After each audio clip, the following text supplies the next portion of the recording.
Hey guys, and welcome to Armchair Conversations with Rob. I was talking a little bit in the last couple of videos about getting started just out of the blue and being able to ask intelligently and ask people that can help you, um, and just basically using a reasonable approach to a very impromptu process. And now I want to talk a little bit more in depth about adjusting. Again, if we build on the principles of asking intelligently, and particularly being able to ask yourself intelligently to fine tune and start to narrow down what you want. Because, in all honesty, guys, if you don't know what you want, nobody else can read your freaking mind, and nobody else is going to necessarily be able to do it either, tell you what you want. Only you can do that. And then you fine tune that process, and then you find out if you can find people that can help you to do what you want to do. And then once you actually get started with it, once you actually take that clay and you slap it down again to remold it and rework it, this is where the adjusting part comes in. You have to be able to be honest with yourself and take a look at what you've done. And again, you're never wrong for making a decision. You have to make a decision to start the process. Otherwise, nothing ever happens. If you only wait and wait until, oh my God, I got to have the perfect plan and I got to have the perfect time and the perfect date. Really? Doesn't happen, guys.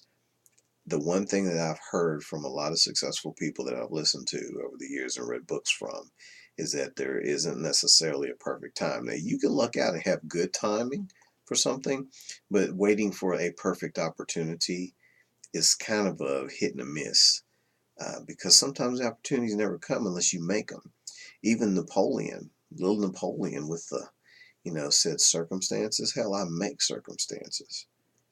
And if he didn't, I'm sure somebody will let me know that. But nevertheless, I remember the quote, I make circumstances. So, going back to adjusting. So you make your circumstance. You take that clay, you throw it down there, you start making it happen. And something doesn't turn out right. Well, you have to adjust. But you don't just make willy-nilly changes for no reason, but you adjust intelligently. So, let's see.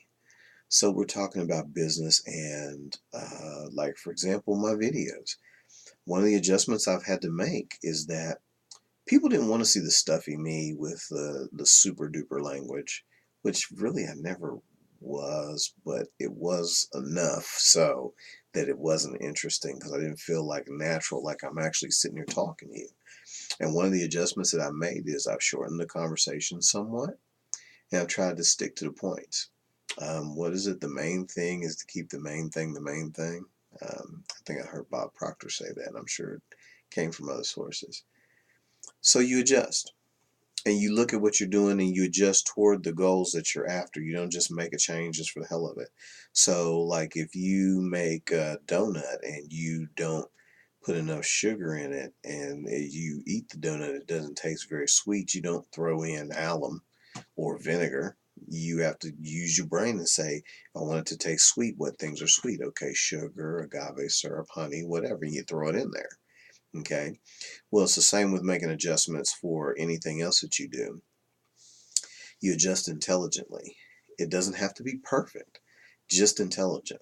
So, for example, you're on a business plan, and let's say you wanted to sell a product, and you get out there and you say, put it out on the web, and the product's price point is too high. Well, you're going to get some people that are giving you feedback, and if they do, and they tell you that, then you may want to adjust and play with it. But strangely enough, if you've ever been in retail, those of you out there are times when you can mark a product down too low and it doesn't sell. You mark it up higher and it sells. This is what I mean by adjusting intelligently.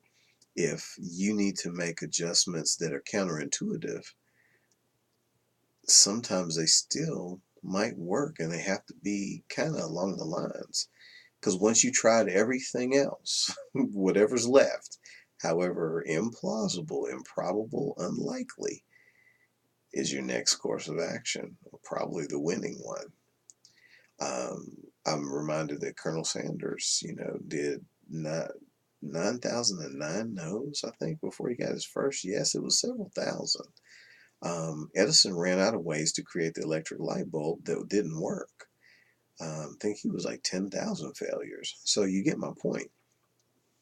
You make your adjustments and you see whether they're working or whether they have the impact that you're having or whether they're getting you closer to your goal or further away. And then you make your adjustments based on that. And eventually you'll get to the goal that you set for yourself. And then is when you can kind of lay back and you put your hands behind your head and you cruise and you let it ride.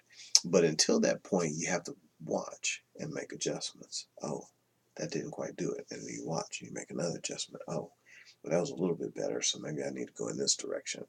And that's how you do it. Now, the thing that I want to stress is that you can always do it. You're never locked in.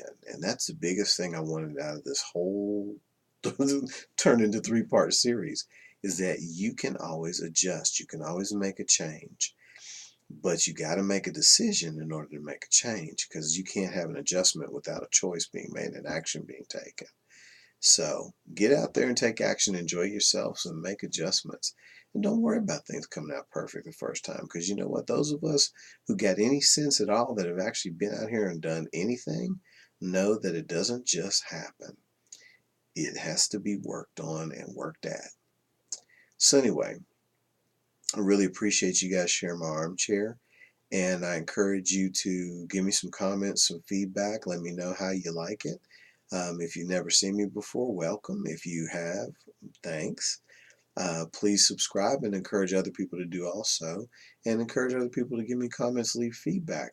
Go out there and take a minute to show this to one of your friends, somebody who was unlikely to have ever seen it before. You might be surprised because some people actually want to hear this stuff. They just don't know how to get started. So, again, go out there and have a good day, guys, and thank you for sharing my armchair.